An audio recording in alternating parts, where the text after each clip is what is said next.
time for Matthew. Oh. Oh.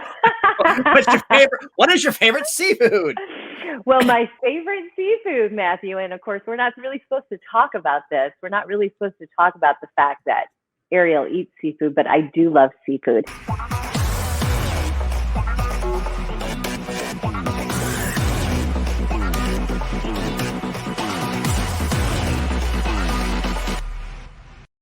Our guest today is an actress and singer whose body of work includes The Grim Adventures of Bill and Mandy, Camp Lazlo, and the highly undervalued series, The Pirates of Darkwater. Today, she's here to join us to talk about all of that, and especially the role of Princess Ariel in Disney's The Little Mermaid films, series, and video games. Please welcome Jodi Benson. Hey there. Hello, Patty. How are you? I am good, Jodi. How are you? I'm so great. I'm so excited to get to hang out with you today and with all the fans. And this is just magical, really fun. You know what? We're figuring this out, aren't we, virtually? And it's not the same as going to a con, but it's really fun and it's still really, really special. Absolutely, absolutely. And we here at GalaxyCon, we absolutely are looking forward to the day when the world gets a little bit back to normal, and then we can once again host you on our stages and get you back in front of your fans. Until the meantime, we have this electronic forum we call the GalaxyCon virtual stage. We are so glad to have you here today. Thank you so much. I've been so looking forward to this and really excited for the countdown of this. This is my first virtual Comic-Con, so it's really neat. It's really neat. And I think my son McKinley has me all rigged up and ready to go. So I'm excited about this because I'm technically challenged. So you look lovely and you sound fabulous. Well, thank you. Thank you so much. Kudos to him for setting you up so wonderfully. Good job, McKinley. Thank you. And speaking of setups, you've got some really interesting stuff behind you. I see some platinum albums. Yes. This is actually our schoolroom. This is where we did all the homeschool magic for almost 14 years with McKinley and Delaney. And so I've got one of my original cells there, piece of history, as well as our platinum records, and it's lovely. And then I've got my Thumbelina right back here. She's right there. So yeah, so it's fun. It's a fun time to get to hang out up here now during this crazy pandemic. So this is my little home studio place and makes me feel comfortable. So it's great. Awesome. So while our team right now is going through the chat room and pulling the questions for us, I just like to start with, I would just love to go back to the beginning. I would love to hear what drew you to being a performer. Well, Patty, I guess I was about 8 years old, and I kind of, according to my mom, came out of the womb singing and doing shows and playing make-believe. And I just kind of loved everything about that. I love to dance. I love to imitate people, put on little shows, that kind of stuff, just sort of crazy at-home stuff. And I didn't really have any training or anything. And I think I was in maybe middle school into high school when I started doing some productions, little theater things here and there. And just kind of had this passion to learn more about it. I didn't know if I was any good.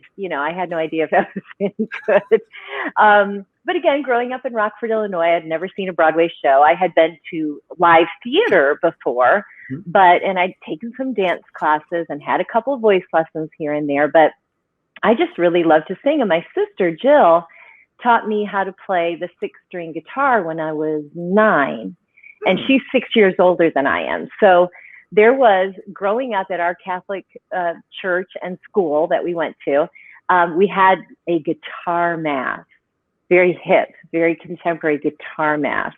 And so she was part of that. And then she invited me to join in. And I was like, well, this is pretty fun, get to play the guitar and sing these really fun songs and church fun, hip kind of, church songs. And then I think by the time I was finishing up high school, I thought, I don't know if I'm any good to even think about giving this a try, but let's just go. And due to some family situations and finances and things, I had to stay in state and pay for my schooling. So I just had to kind of find some scholarships and went to Millikan University and auditioned and tried out for the program and got the scholarship and went, for the first audition of a musical, which was The Boyfriend. And I got the lead, and I was kind of like, why did I get the lead? Like, what's going on? And I remember going up to the director going like, are you sure? You know, like, are you really sure that you want me to do this role? Because you've got seniors and juniors and sophomores, and I'm just, you know, a 17-year-old freshman. This is kind of crazy, and I don't even know if I'm good. And he's like, no, you can do this. And I was like, oh, okay. So, you know, it was kind of a crazy sort of haphazard way to kind of begin into the industry. Yeah. And that's sort of how it started, which was a whole bunch of like, I don't know, can I do this? And I guess when you're like that, you just kind of go, well, what do you got to lose? I mean, I've got absolutely nothing to lose. And I could care less about like embarrassment or, oh, geez, what if I don't? Oh, you know, what if you don't? Just fine. Then go to plan B. And it was going to be a lawyer or a dentist. Those were my two other options. So. I think you probably would have excelled either of those, but on behalf of myself and the chat room and everybody else who enjoyed your body of work, we're so glad you succeeded at your first choice. So glad you didn't change off of plan A, right? Right. Well, yeah, it's kind of a crazy journey, but you know, all of us, we all have crazy stories and crazy journeys. And I think you just kind of have to go for it. You really have nothing to lose. Like what's the downside of it? Well, I go back to Illinois and try plan B. So that was sort of my mentality. There wasn't all this into it of like, oh my gosh, I've got to do this, or, you know, and if I fail, oh, what will people think? Yeah, I could care less. Outstanding. So you hit the ground. So how did Princess Ariel begin for you? Yes, exactly. How did she happen, right? Well, you know, after school, then I did not graduate from college until 10 years later when I was doing Crazy for You on Broadway. But I did go to college for a year and a semester and then got hired to do a non-equity tour. And it, you know, work begets work, as you know. You just kind of jump from job to job. You just throw yourself in there again and give it another shot. And so I was doing an ill-fated Broadway musical called Smile with Howard Ashman and Marvin Hamlish. And my character of Doria Hudson, it was my first starring role on Broadway. And I had just gotten married. And so that was like 84, 85, 86. By the time we did the workshops and the off-Broadway and the fundraisers and the producers and the backers auditions and all that kind of stuff, it was like a 2-year process. But the show closed tragically. But from that, you know, out of the ashes rise beauty, right? So I get to sing a song that was written for me called Disneyland. And at the opening night party at Studio 54 in New York for the opening night party of Smile, Mickey Mouse came and surprised me and gave me the keys to the kingdom. And I am an honorary citizen of Disneyland. So I have this gold plaque downstairs. And I just thought that was the coolest thing. I got to meet Mickey Mouse for the first time. And when the show closed, that's right. When the show closed, Howard was working on The Little Mermaid. So all of the powers that be had come to see Smile, not to see us, but to see Howard and his work, of course, his brilliant work. And so I think when the show tragically closed, Howard felt so bad that we all lost our jobs that he invited all the girls to audition. And I just thought, well, that's really fun. You know, I've never been behind a microphone before. This will be a great experience, great learning experience. So I just went in, ran to the ladies' room at the rehearsal studio and waited for the toilets to be empty, looking down where the feet are to make sure that they left. And as soon as the girls left, I started talking to the mirror and I was like, I don't know what she sounds like. I had a little sketch. I had a little cassette tape of Howard singing Part of Your World. And I had 2 pieces of paper of some script. And so I just kind of talked to the mirror and then held on to that, ran into the studio, not the studio, the rehearsal hall, with a big reel-to-reel, and Albert Tavares, who was the assistant director for Smile and also the associate casting and assistant of Howard for The Little Mermaid. And he pressed play and record, and we laid down some stuff, and thank you very much, and that was it. You know, and then a year later, get the page on my pager, 16th, 14th and Broadway at a payphone with my roll of quarters and my dance bag, and, plugged the quarters in and called my agent, and she said, "You got Ariel." I'm like, "What's an Ariel?" I mean, like, who's Ariel? What is that? What are you talking about? She's like, "Well, don't you remember that thing that you auditioned for a long, long time ago for Disney?" "Oh, yeah, that's awesome." And that was it, So again, just kind of a crazy, unique sort of journey to jump into a path of voiceover, feature film, animation. And Once again, I didn't know what the heck I was doing. I just had really, really smart, talented people surrounding me. I had Howard Ashman standing to my left every single day, telling me exactly what to do. So, yeah. It is outstanding. And to clarify for those of our audience that were born in the 21st century, a reel-to-reel is a recording device that has two big wheels and it's very big and cumbersome. One spins and that's how it records. Yeah. And a pager is a smartphone that's very, very dumb. A pager that can choose to vibrate or make noises, and you wear it on your belt, on your hip, and it goes zzz, zzz, and that's where you pull out that then you have to go to a phone. You find a payphone, which is a box that you walk into. Yes. That's right. All that is. And the minute you walk into it, somebody else shows up right behind you, looking at the phone like, come on. Yeah. Yes, and they did not smell good because they were used as portable potties most of the time in New York City. Yeah. So. Yeah, you mentioned Studio 54, so you were there at that time. Yeah. Oh yeah. Yep. But they had shut that club down and turned that into our opening night party destination, which was it was just crazy. Again, just crazy.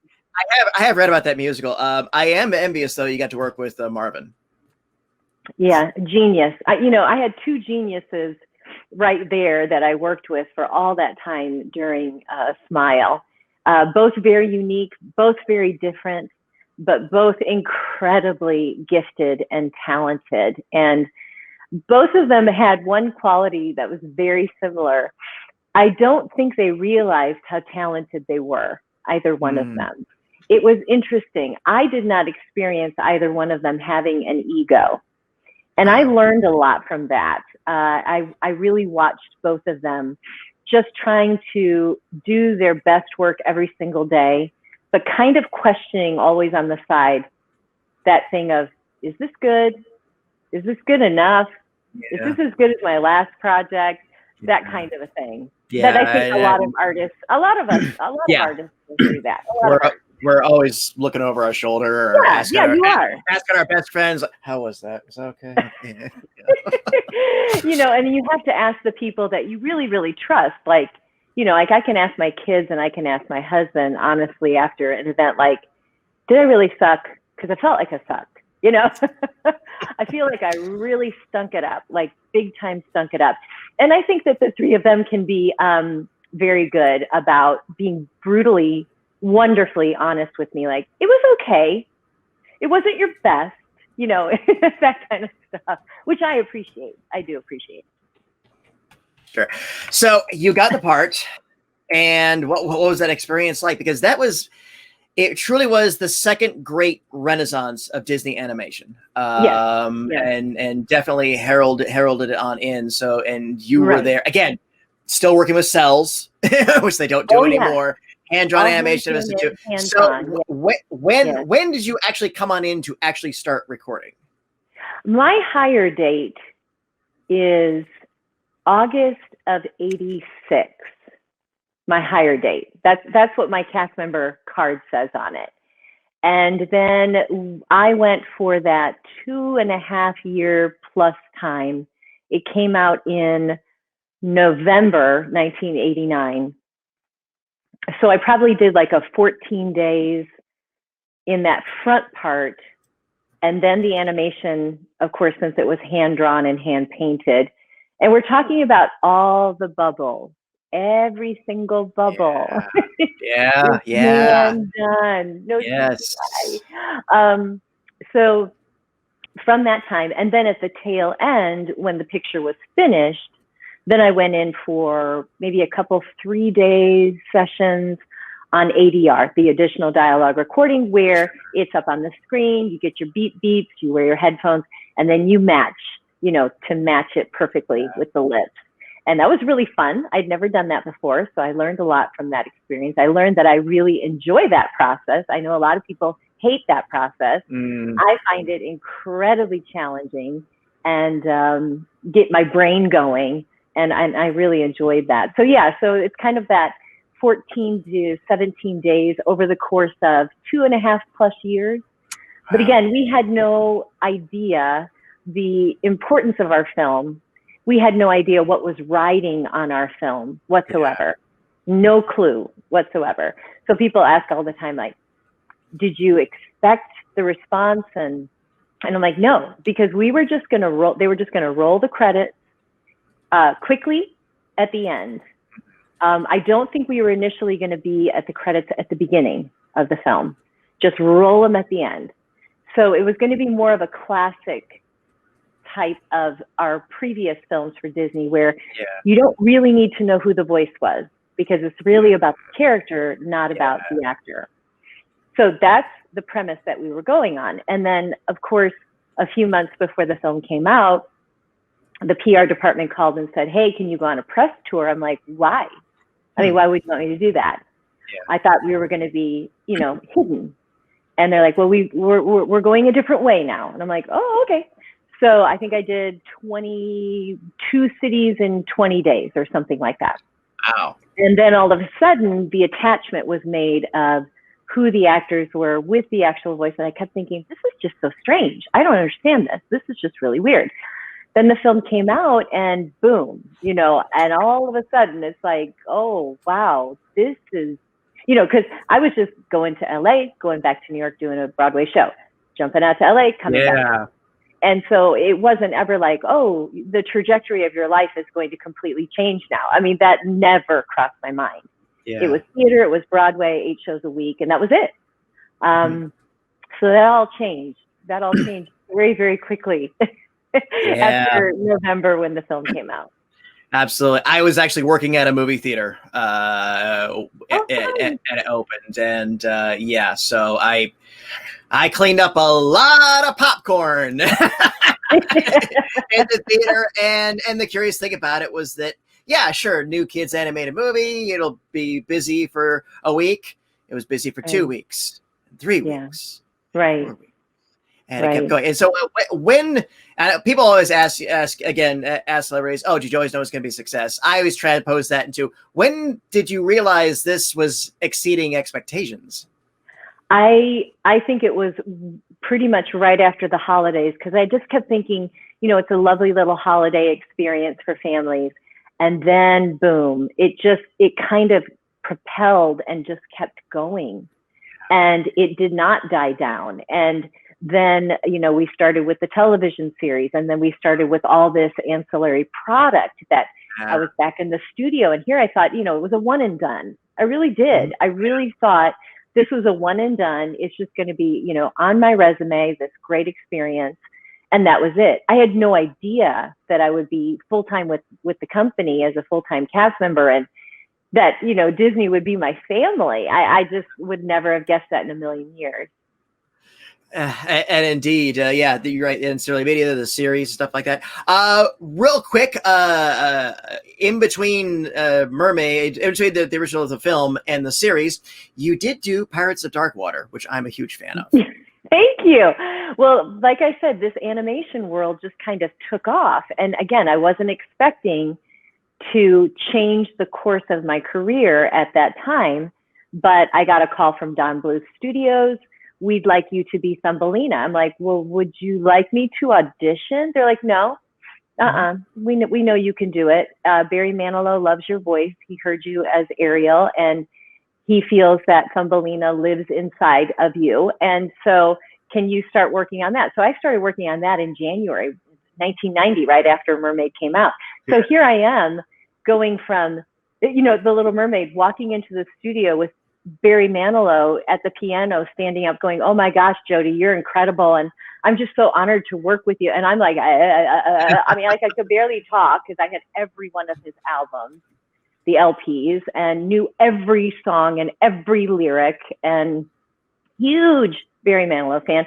So I had to stop, shaking before I got into the studio because my legs were shaking and my voice was shaking. And I was like, I'm just totally freaking out, working with this man who's sitting at the piano. "Come down and sit with me. Let's find your key, honey. And let's figure." And I'm just like, and then, "Come to the house and we're going to do a screening." And I'm like, gosh, what is going on with my life? I mean, it was just crazy. And then from there, it was Hanna-Barbera with Pirates of Darkwater. And I'm walking in and I'm looking at this cast and I'm just like, these people are so incredibly talented. Really strong their cast. whole life. And I'm just sitting in this studio going, and again, I'm like, I don't know what I'm doing. And I don't know what this character is going to sound like. And they're, "Oh no, you got this, you got this, you got this." I'm like, "Oh, I don't think I have it, but we'll figure it out." And again, just a lovely cast, lovely directors that, were helping me to find it, to find myself. Indeed. And the thing about Pirates too is that it was very advanced scripts, very pushing the boundaries of what you could get away with on Saturday morning television. So Right. You definitely got that a slightly older audience. And but anyway, a lot of boys my age really love Pirates of Darkwater. So. Yeah, it does. It has a pretty strong cult following, which is interesting because it kind of came and went pretty quickly. But so it just I wasn't expecting a voiceover career whatsoever. That was another huge, wonderful surprise and blessing. And here we are. Still Here doing I am, it. 34 years later, still chatting and talking about it, which is unbelievable journey, an unbelievable ride. And absolutely, and we have all enjoyed seeing every leg of it. Thank you. And thank you for the joy and the pleasure that you've given myself as a Disney fan and to and the audiences over the years and to everybody in our chat room. Thank you so much. Thank you, Patty. That's very sweet of you to say. I appreciate that. I only speak the truth, especially in the presence of a princess. So, and speaking of, we're going to switch over to audience questions. Before that, I have a question from a young lady, Gracie, age 8, who is very, very, very dear to me. She dressed as your character last night when she was trick-or-treating. Oh my gosh, she's so cute with full wig and everything. I am so impressed, Gracie. Absolutely, and she would like to know how hard was it for Ariel to sing when Ursula had stolen her voice? Yes, that's right, Gracie. That's a great question. Very hard, because Ariel can't sing or she can't speak at all, and then Ariel's voice gets captured by Ursula, who's so mean, and puts it in that seashell, right? So it was very difficult. Very, very difficult, and very difficult to sing underwater too. So I had to learn all of that. Great question, Gracie. Indeed. Thank you very much, Gracie. And I'll ask Christina to roll our first question from the audience. And this comes from Lana. What does it feel like to have been such an influential part of so many people's childhoods? Oh, that's a great question, Lana. I appreciate it. You know what, honey? I really feel so honored and so blessed that so many of you have allowed me to be part of your world for all these many, many, many years. And I feel privileged that I get to be a very small part of your story, especially when I get to hear everyone's stories. That's what I love about cons, is I'd love to hear how the impact of the character and the film has touched your life. And then I just get to feel like a little bit of a visitor and part of your journey and part of your story in a tiny way. And so it's a real privilege. That's what I feel. I feel grateful and thankful. Awesome. Lana, thank you so much for starting us off with. It's Halloween weekend and it counts. So here, have one. That's for you. Thank you, Lana. What's next? And here's one from Jean. Oh, what is your favorite line from the movie? Oh, yeah, that's a great question, Jean. Actually, it's I think it's I Love You, Daddy at the end of the film. That one took me a lot of times to get through without completely breaking down and being hysterical. And we actually had to pick that line up again after the film was finished. But when she is holding her dad and all of that emotion of her hugging him and just saying, you know, I love you, Daddy, it just hits me every time. So the relationship, the way it was depicted between Ariel and Triton is, I think, one of the very I won't say underrated, but I think it's one of the very hidden strengths. And I know parents who have watched it since then, and dads who they, oh my God, I totally get this now. I totally get this and understand this now. Right. Just a little bit when he's smashing the statues and everything else, but he sees Ariel's reaction, and that he's mournful of what he just did. And the realization of the responsibility that a father feels to protect his daughter, to love his daughter, to encourage his daughter, to create the most successful, safe environment for her, but in the same light, needing to let them launch and needing to let them grow and step away. It's a very difficult balance. It's a delicate balance. It really is. And well, he got mothers as well, you know. He got a wonderful granddaughter out of it. So indeed. Jean, thank you very much. That's for you. There you go. Oh, Twix. I love Twix. From Pauline. Oh, yeah. Oh, if you could voice any Disney villain, what character would you love to do? Ooh, well, you know what? I'm going to say Ursula. I'm going to say Ursula because getting to do a little bit of Vanessa with a little bit of that cackle and fun stuff of pretending to be Pat and imitating Pat, actually, was really, really fun.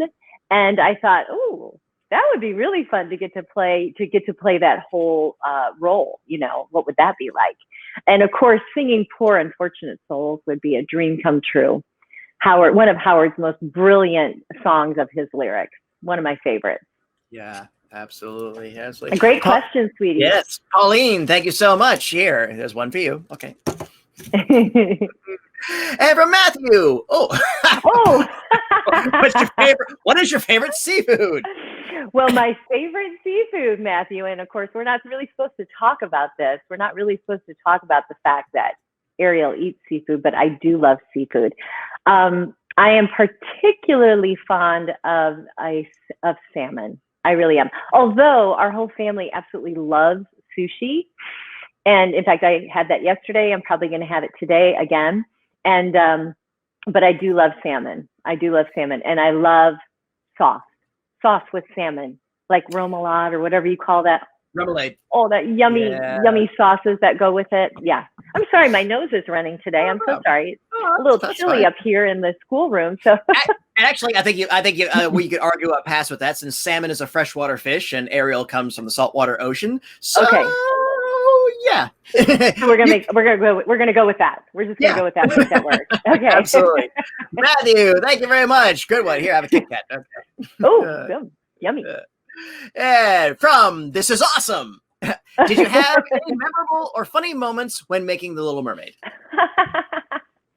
Well, I had a problem with burping. So after every pass, if I haven't used my air flow properly, especially when I'm singing, we would find that I would have to have a very large burp before or after every take. Now, I was told that those have never been captured, but I'm just scared that one day there's going to be this blackmail burp tape that's going to come out. But my voice teacher, Joan Later in New York, she's like, you shouldn't be burping. You're not doing something right. I'm like, yeah, I don't think I'm doing something right. She goes, it's like you're holding in your ear and you need to be letting it out. And so that was pretty fun. Everybody behind the glass, you could see their shoulders shaking and they're laughing at me. They weren't laughing with me. They were definitely laughing at me. So that's okay. The tapes exist, but they're reel to reel and nobody has any way to play them. So you're safe. That's right. I think I'm safe. I mean, nothing has come up yet with like a ransom type of thing. You know, like we've got your burp tapes. We need $1 million for your burp tapes. So far, no one's contacted me. Well, so this is awesome. That was an awesome question. Here you go. And here's one from Patrick. What is some advice that Alan and Howard gave you that you can give to aspiring vocal artists? Right. Yeah. The greatest advice I ever got from Howard Ashman was to just stop being such a perfectionist and you just got to let things go and you got to move forward, because I kept wanting to do pass after pass after pass after pass because I was such a perfectionist, but he was more of a perfectionist than I was. So he was like telling me, you just need to let this go and do what you do, then let the rest of us do what we do, and you don't have to wear so many hats. And that was great advice that I've carried on through all my life. I carry it on in every area of my life, actually, because as a mom of 2 grown kids, I can start like jumping in on their life and how I feel about their life. And then I have to stop and go, whoa, whoa, whoa, whoa. They're 2 wonderful adults. I don't need to wear their backpacks as well. I got my own backpack to carry. You know, I've got my own things that I'm responsible for. So it's learning how to let go of everything else and just take care of what my job is. My job was to be in the studio and do my best. My job wasn't to edit the tracks or to judge the tracks or pick the track or pick which take. That wasn't my job. So I've learned that great lesson from him. And the great lesson I've learned from Alan, whenever we've performed together in person, is to truly live in the moment. I love that Alan can just get out in front of an audience, whether we're at the Hollywood Bowl or whether we're at the Tokyo Philharmonic with 20,000 people in the arena. He lives in the moment. He doesn't think about what happened 5 minutes before or 5 minutes after. And I am just in awe when I watch him, because he lives truthfully and honestly right there at that moment in a true live performance. And remember, live performances aren't recorded and they're not perfect. And again, it was that common kind of thread of like, I'd get off stage and I'd be like, oh, that note, this, that. And Alan would be like, it was beautiful because you told the whole story. But that note or that one note, kind of a thing. And like, no, you get out there, you tell the story and you just let it go. And to expect perfection is ludicrous. It really is, because I'm not an electronic being. I'm a human, and I make mistakes every single day. So those are great lessons I learned from both of those guys. That was a wonderful question. They get two pieces of candy. Two pieces of candy, Patty. How gets the M fun size bag? There's a bunch in here. So Patrick, thank you very much. Thank you. Thank you for that question. And here's one for Elizabeth. Oh, good. How are you similar to Ariel? Yeah, that's a great question too. You do need to find a common denominator with any character that you're playing, whether it's on stage or behind a microphone. That is the way to make it authentic and vulnerable and real. And so the qualities about Ariel that I connect with and that we connect with each other, that I think I brought to the table for Ariel, is her tenacious spirit, her living outside of the lines, living outside of the box, going for things that seem completely unobtainable and without fear, just being courageous and just, again, going for it with no fear, So I felt like those are the qualities that I brought to Ariel, that she brought to me. I would say would be the tenacious spirit and the fearlessness of going for something that doesn't quite fit in between the lines of what you're supposed to do, but just having no opportunity to be afraid. Just gotta go, well, what do you got to lose? Let's just go for it. So I think those are the ways that Ariel and I are similar to each other. I would absolutely concur with your self-assessment. Elizabeth, thank you so much. Yes. Milky Way. Yay!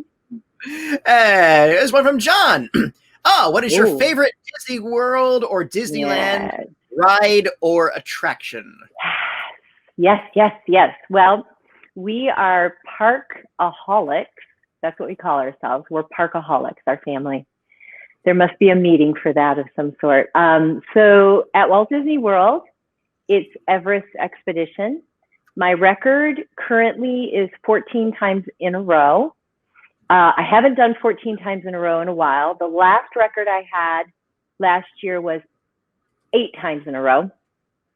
Then out at Disneyland, it's at California Adventure, and it's Incredicoaster. It used to be California Screamin', but now it's Incredicoaster, which is really cool with the theme. And I don't think I have that high of a record there. I think I did 4 or 5. So I'm a big thrill ride person. Our whole family is. I am pleasantly surprised that you're a roller coaster aficionado. I did not know about it. And you're right. Everest is fantastic. Now, the first time you rode it and you went backwards, what was your reaction? Oh my gosh. Screaming bloody murder. I think I almost passed out because I hadn't learned the trick of to breathe. You must continue breathing when you go backwards. You cannot hold your breath. That's why you've got to scream. But I don't think I did. I think I held my breath for the whole thing. And then, you start to, you're going to pass out. You're definitely going to pass out. And I was like, I don't want to pass out. I don't want to miss this ride. So I learned really quickly, okay, got to breathe during this part. But we have done Everest, Expedition Everest in 30-degree weather. We have done it in hurricane gale force winds. We have done it in pelting, painful, torrential rain on our faces that feels like little mini whips whipping your face. Done it when it's been 103 degrees and blazing sun, and I still love it, no matter what the climate is. Oh, wonderful. When that rain hits you, it is painful. It is painful. But I'll be danged if I'm not gonna. I don't care. I'm going. I am going. Absolutely. My favorite of the coasters is Thunder Mountain, and people kind of look at me odd like that. But I always say, "Have you ever ridden it at night?" And they always say no. And I'm like, ride Thunder Mountain at night. It is a completely different experience, and it will change your opinion. It will change your life. And you also must ride Thunder and not hold on. So you use your thigh muscles, you use your legs and your thighs, and you need to be really good friends with who's next to you because you are going to ram them like a ramming rod of pain is going to be throwing your body weight at them. But you must put your hands up for the entire ride. That is really, really fun. Jodi, next time you're here in Orlando, I want to ride a coaster with you. Okay, absolutely. And John, thank you so much. Have a Kit Kat. That was a great one. And what do we have next? From Elizabeth. Oh, do people recognize you in public, or maybe if they hear you, do they recognize you? Yeah, it's a little bit of both. On the telephone, it's the recognizing of the voice.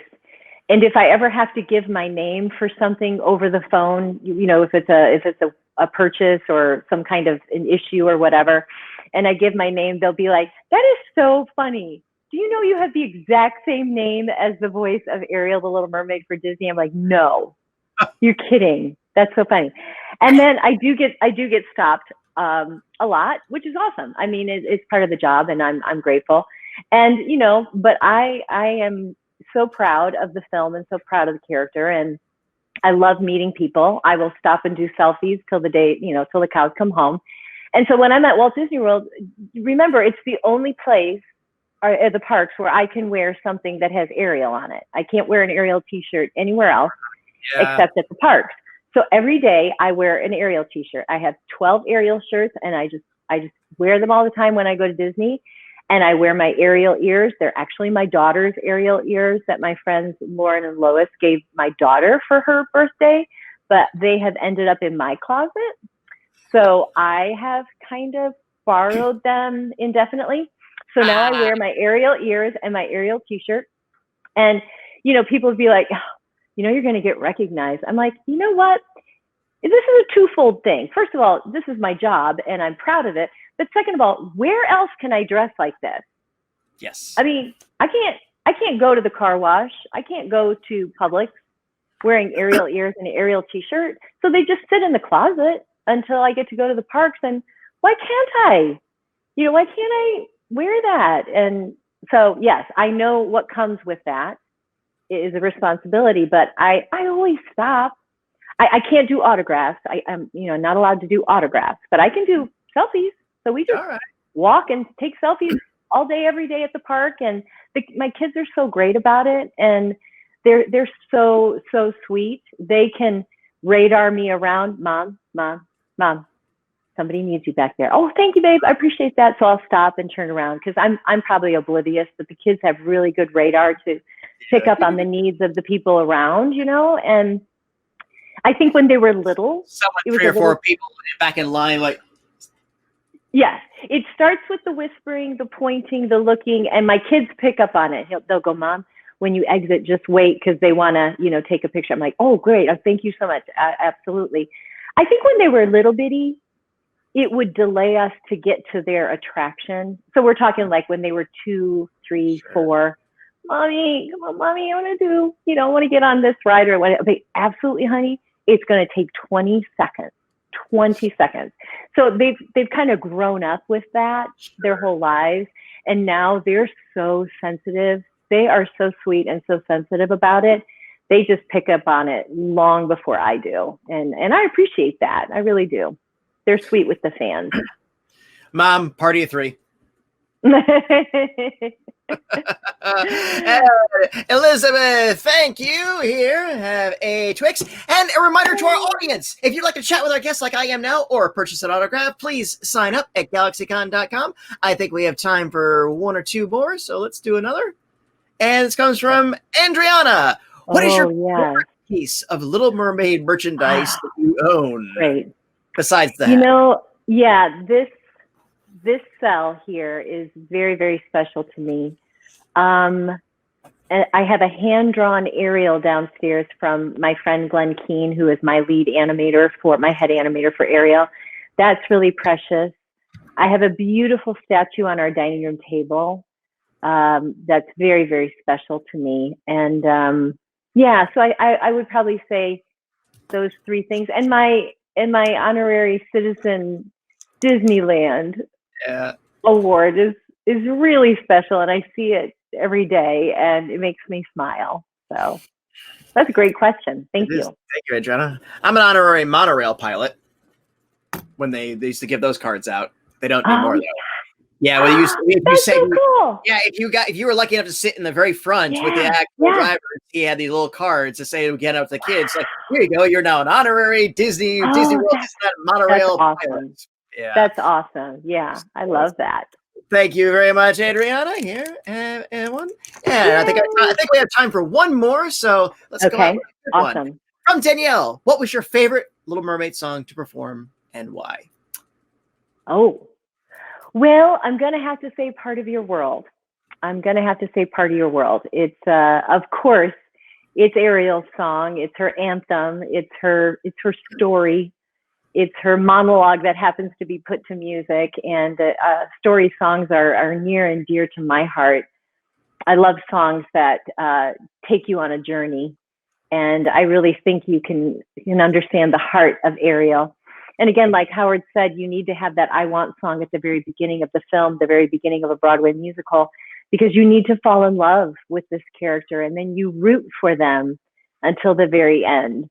And that's so special. I love that. I love that concept. And so, yep, it's absolutely going to be Part of Your World. All right, Danielle, thank you so much. Have one. And GalaxyCon viewers, this has been my time with the absolutely wonderful Jodi Benson, but it does not have to be yours. If you'd like to chat with our guests or purchase a personalized autograph, please head over to GalaxyCon.com. And while you're there, please be sure to check out our schedule of upcoming events like this one. Jodi, any final words? I appreciate you having me here today at GalaxyCon, Patty. I've had so much fun. And I so appreciate all of our wonderful, wonderful fans and Disney lovers and supporters joining in with us here today on November 1st, and really praying and asking for a miracle with everything that's going on in our nation and in our world, praying for change, praying for peace, praying for justice, praying for health and healing, praying for COVID-19 to disappear, and praying for just big things this year for everybody. Absolutely. Thank you all so much. I had a great day with all of you. God bless you guys. Happy Thanksgiving, happy upcoming holidays, and happy and praying for wonderful change coming very, very soon. Praying for healing for everyone. Jodi, it has been my absolute pleasure to serve you today. Thank you again for joining us at the GalaxyCon virtual stage. And thank you to our audience. Thank you everyone in the chat room for joining us today. And thank you for all your wonderful questions. Bye-bye, everyone. Take care. And please keep washing those hands.